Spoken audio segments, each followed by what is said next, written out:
मोर्चा झाला, कशा पद्धतीने झाला, कसं लोकांना प्रतिसाद मिळाला?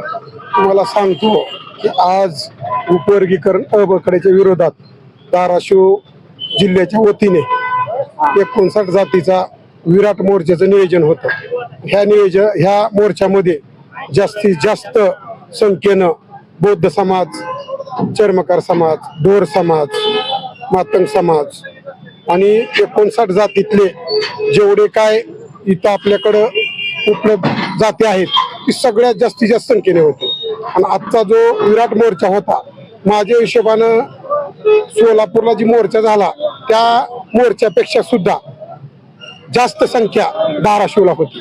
आणि धाराशिवचा जी मोर्चा होता ती एकदम अंतकरणातून, जेणेकरून की बाबा 59 जातीवर खऱ्या अर्थानं अन्याय व्हायलाय असं लक्षात आल्यानंतर स्वखर्चानं जी सगळीच 59 जातीतली लोक अगदी अंतकरणातून गाड्या करून, कोणी मोटरसायकलवर, झेंड्याचे सुद्धा स्वतः वर्गणी करून झेंडे सुद्धा त्यांनी आणले.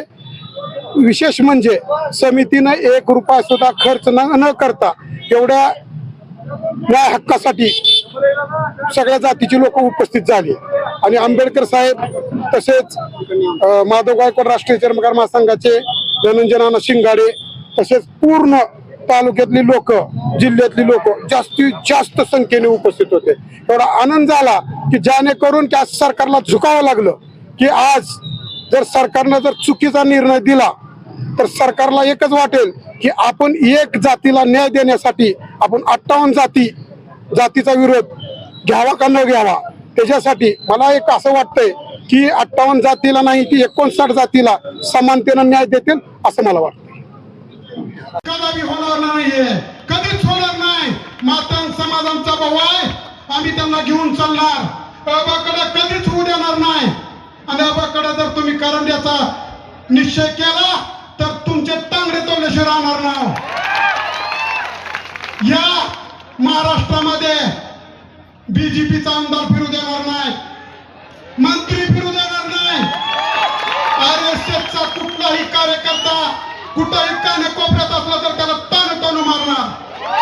सांगतो, मला एक वाटतंय की तुमची RSS जी चालते ना, आमच्या बहुजन बांधवावर चालते.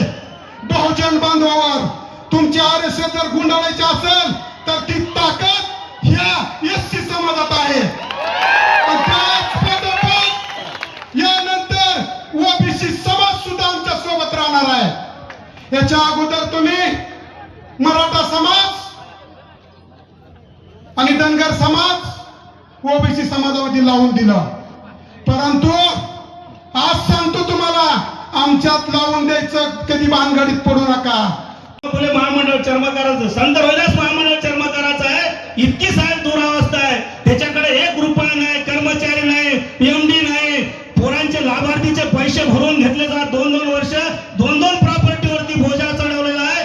1 रुपया वाटायला तयार नाही. हे वास्तव सत्य आहे या महाराष्ट्राचं. आणि इकडे मोठ्या गप्पा मुख्यमंत्री मारतायत, सामाजिक न्याय मंत्री गप्पा मारतायत, आम्ही दलितांचा विकास करायला लागलो. अरे काय तुम्ही विकास करायला लागले?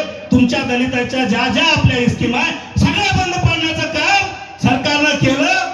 म्हणून माझी आपल्याला विनंती आहे की या अबकडचा विरोध राष्ट्रीय चर्मकार महासंघाच्या वतीनं आणि महाराष्ट्रातल्या तमाम चर्मकार समाजाच्या वतीनं आम्ही या अबकडच्या विरोधामध्ये आज महाराष्ट्रामध्ये उभे आहोत. आदरणीय बबनरावजी घोलप साहेब सुद्धा साहेबांना माहीत आहे ती. आणि म्हणून खरंच वेळ भरपूर झाला, पाऊस आहे.